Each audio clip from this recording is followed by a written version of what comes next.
Hello, this is Jennifer from Daily Wonder, and I'm here to give you a quick preview of how to teach vertical multiplication in an expanded form. So this is useful so that your child understands the reasons for why they either have already learned that you put a 0 in the second row and 2 zeros in the third row. Sometimes children just do these blindly without understanding why. So your child may already know how to do vertical multiplication, but let's go back a few steps and gain some other skills along the way. So step one, we're just gonna have a single digit multiplier. You may have to adjust this for your child if this is extremely easy, but at least have them try it a few times. So we want to first break apart the 47 and regroup it. So this is a question you would ask your child: how can I regroup 47 into groups of 10s and groups of 1s? And we would do that by 47 equaling 40 plus a 7. And then we'll bring over the 6. And then we're going to see that multiplication happens with the 1s column multiplied by the 1s column, which equals 42. So 6 times 7 is 42. And then we move from the single multiplier to the 40 to the 10s column. So 6 times 40 is next. And again, your child can answer this in their head and start to, be a bit quicker with their fluency. So 6 times 4 is 24, add a 0, 240. And then you would want to make sure that this is lined up properly with the columns, and then your child can add, and this will get the answer that we could have gotten by doing the quick adult version, but we want them to do it this way first. So my suggestion is, based on your child's skills, do this for 1 day, do this for 2, 3, 4, 5 days. You could do it up to the whole first week of the unit.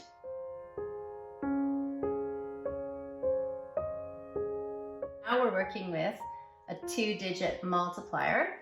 This is probably week 2 of your fractions unit, but depending on your child, you could be at a different pace. So here we are again. We're going to ask your child to regroup 47, so 40 plus 7, and they're also going to regroup 36 into 30 plus 6. And then we will begin multiplying in the expanded version. So let's work with the 1s column first. 6 times 7 is 42, and I'm going to make a lot of space for the columns to line up correctly. Then 6 times 40, and we will ask your child to multiply that quickly in their head. 6 times 4 is 24, add the 0, 240. Then we move to the 10s column, and it's 30 times 7. 30 times 7, again using these great tricks now. 3 times 7 is 21, add a 0, 210. And then 30 times 40 is the final question. And another fun quick trick for your child: 3 times 4 is 12, carry over both zeros. So now we're at 1200. And then we have a nice practice in vertical addition. So we've got 2, 8, 9, 2, 4, 6, and a 1. The answer is 1,692. And that is how you teach the expanded version for week 2.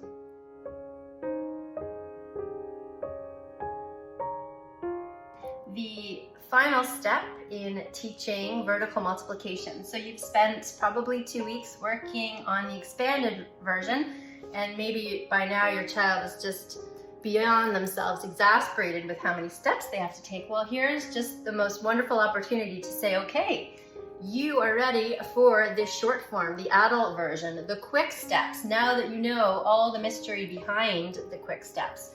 So this is the multiplication you're probably most familiar with, and maybe your child already is as well. We're just going to go with the 1s column. 6 times 7 is 42. The 1s column number stays down. We carry the 10s column number up.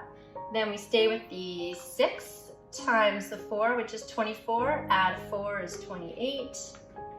Moving into the second column, this is where you're going, or second row, this is where you're going to want to highlight for your child the trick. We have to put a 0 there. Why do we have to put a 0 there? Let your child speculate or have a very good knowledge now of y, and hopefully they come to the answer that, well, we're now moving into the tens column. So when I am multiplying by 3, I'm actually multiplying by 30, so my 0 is going to hold that place. So now it's 3 times 7, which is 21. The 1 stays down, carry the 2, and then it's 3 times 4 is 12, plus 2 is 14, and we get to add it all up. 2, 9, 6, 1,692. Now, once your child's comfortable with this, it's nice to get to the point where they don't even have to carry the numbers over. They can just do all that in their head. If all that is said and done and your child is excelling in all these areas, then challenge them with larger numbers to multiply by in the expanded form. So try taking, 473 times 236. And let's see how that expanded form comes. It's going to have a lot of multiplying, a lot of adding. It's going to be great. Maybe go into the 4 digits, times 4 digits. You know what your child needs. You know how to challenge them and meet their edge. And I hope you have lots of fun doing that. Bye.